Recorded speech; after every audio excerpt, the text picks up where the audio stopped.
I think growing up as an Aussie, you know, the Aussie men have done so well in the British Open. So even though the first couple of times I won the British Open, it wasn't a major, I think I've always classed it as a major because it's been such an important part of Australian golfing history. Greenie, what did it mean to win the HSBC Women's World Championship this year in Singapore? Yeah, it was amazing, a very thrilling finish for everyone.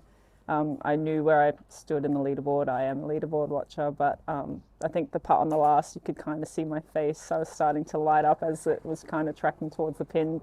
I actually had a lot of people from Perth watching me that week, so it was really cool to get my hands on that trophy. Yeah, very special. Yeah. I remember jumping pretty high off the couch when you made the putt. So. It was nice to have all the Aussies spraying with champagne, yeah, even if great. they did get me in the eye. Yeah.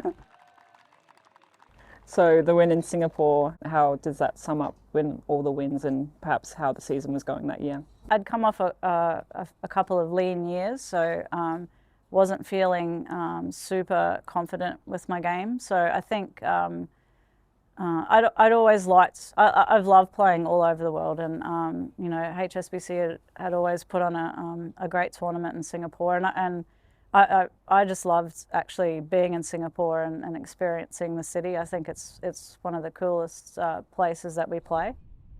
Now that you're back playing another Open, how much do you think it's changed since you played your first Open Championship? In the late 90s to 2000s, instead of just playing Woburn every year, they started moving it around, and we started playing more links golf courses, which, you know, again was great because, you know, I'd watched the men play on those courses as a kid. So third playing of the Women's Open here at St Andrews, and it just feels bigger and better than it did even in 2013. Yeah, absolutely. I've known you for a long time now, back before you turned pro. Is there any amazing nuggets of wisdom that I've passed on?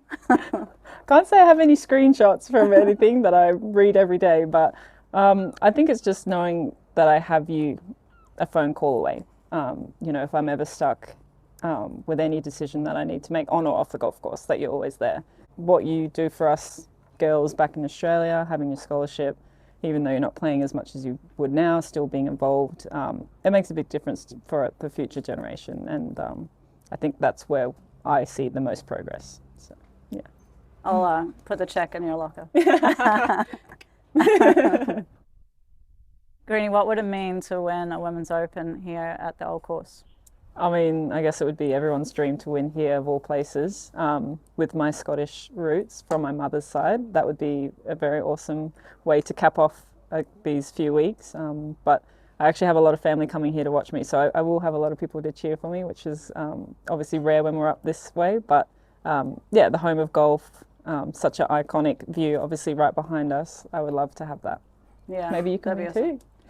Yeah, I'll be there on 18 if you're there on 18 for me. Okay.